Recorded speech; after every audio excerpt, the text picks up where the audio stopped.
온 가족을 위한 건강기능식품 막스그라. 내가 일본인들을 많이 관찰해봤는데 한덕수랑 비슷해. 히로히토 외왕이지? 2차 세계대전의 원흉. 요 히로히토 아베의 외조부인 기시노부스케. 뭔가 느낌이가 비슷해. 잔류 일본인일 가능성이 있다고 그냥 뇌피셜 돌리는 거야. 의심은 죄는 아니고 맞다고 한 적 없고요.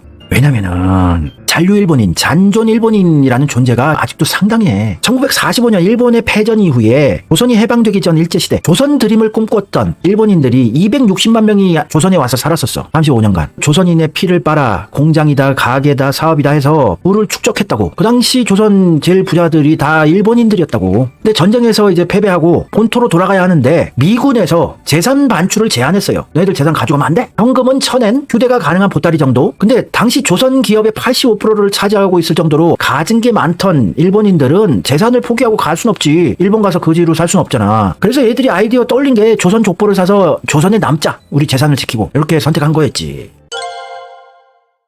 그 잔존 세력을 정치적 기반으로 삼고 싶었던 이승만은 인적 자원 확보랍시고 그들을 본국으로 보내지 않고 남게 해서 그대로 대우해줬어. 많게는 130만의 잔류 외놈들 조선 족보를 사고 성씨를 만들었어. 유명한 족보에 끼워 넣기 하고 신분을 세탁하면서 잔존하게 되었지. 그래서 원래 살던 조선 자기네 지역에서 계속 살면 그 동네 사람들이 외놈인 거 아니까 발각되니까 위험하니까 일본인들끼리 모여서 살기 시작한 거야. 딴 동네에서 여기저기. 그중 하나가 내가 의심하는 경남 진주의 지수국민학교 그쪽에 100대 기업 중 30대 재벌이 그 국민학교 출신이 배출이 됐어.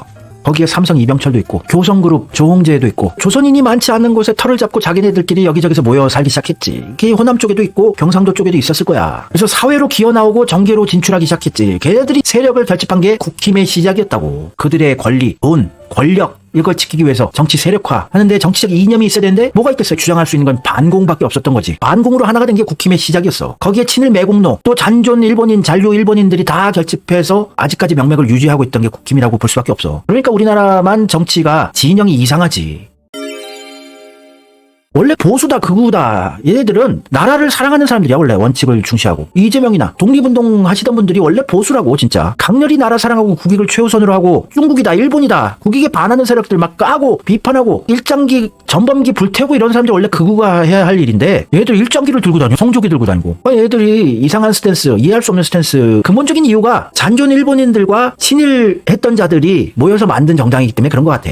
그냥 나의 퍼즐 맞추기야. 그들이 속한 당은 민정당, 한나라당, 새누리당, 자유한국당, 지금은 국민의힘이다. 여담이지만 재벌, 정치인, 또 종교활동을 이끄는 자들의 80%는 보적을 세탁한 잔존 일본인이라는 말이 있다. 80년대 100대 기업 중에 30명이 경남 진주 산골 마을의 같은 초등학교 동문이다. 이게 말이 안 되잖아. 그곳의 풍수지리가 좋아서 그렇다는데 글쎄. 여전히 집에서는 일본 잠옷을 입고 일본 이름을 지어 서로를 부르며 문 앞에 일본 명패를 붙여놓는 외놈들. 이명박 집에도 명패를 일본 이름으로 오다 요시다카라고 달아놨지. 요 밑에 영어 작게 써있는 게 Only as for the Japanese. 이명박도 잔존 일본인 후예일 가능성이 있다.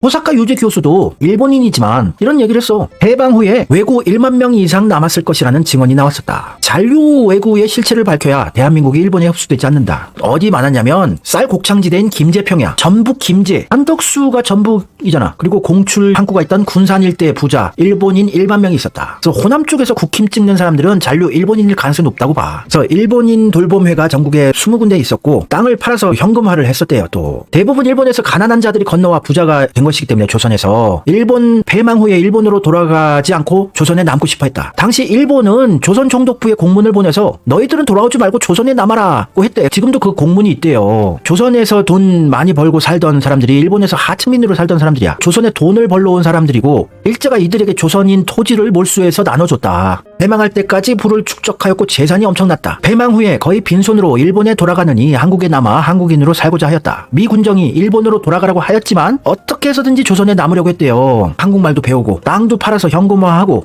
또 원래 살던 지역을 벗어나서 도시로 간다든지 새로운 터를 삼아서 새로운 그들만의 마을을 만들고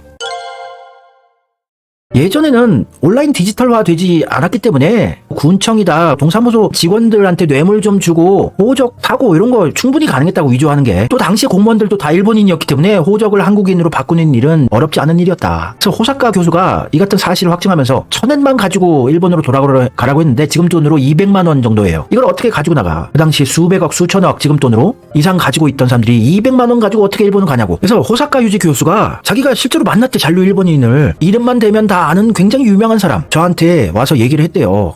내 아버지도 일본 사람이에요. 지금 76세 정도고 아버지가 창씨개명해서 아버지가 일본 이름으로 갖고 있었던 그 얘기 한 거 아니에요? 아니에요. 김이라는 자기 이름은 그냥 한국에서 사용한 것이다. 원래 일본 이름이었고 정확하게 저에게 만날 때마다 김씨라는 사람이 유명한 사람이고 76세 정도다. 작년에 76세, 지금 77세 정도의 김씨로 말하면 다 아는 사람. 와, 찾아보고 싶다. 야. 굉장히 유명한 사람이래. 그래서 그런 사람들이 당시에 많았냐고 물어봤대. 그러니까 패전 당시에 6살, 7살이었기 때문에 잘 모른다. 알고 있어도 말은 못한다. 호적을 바꿔서 성을 김씨로 하고 이름도 한국 이름으로 바꾸고 현재 76, 7세 정도. 누군지 한번 찾아봐라. 네티즌 수사되더라.